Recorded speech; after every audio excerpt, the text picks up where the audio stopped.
ಇಡ್ಲಿಯನ್ನು ಈ ರೀತಿಯಾಗಿ ಚಿಕ್ಕ ಚಿಕ್ಕದಾಗಿ ಮುರಿದುಕೊಳ್ಳಬೇಕು.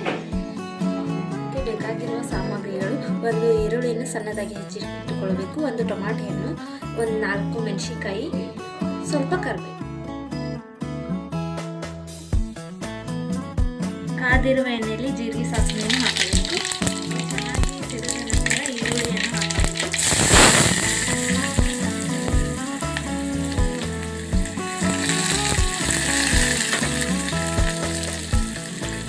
ಈರುಳ್ಳಿಯನ್ನು ಚೆನ್ನಾಗಿ ಫ್ರೈ ಮಾಡಿಕೊಳ್ಳಬೇಕು. ಈರುಳ್ಳಿ ಫ್ರೈ ಆದ ನಂತರ ಟೊಮಾಟೆ, ಮೆಣಸಿನಕಾಯಿ, ಕರಿಬೇವನ್ನು ಹಾಕಿಕೊಂಡು ಫ್ರೈ ಮಾಡಬೇಕು.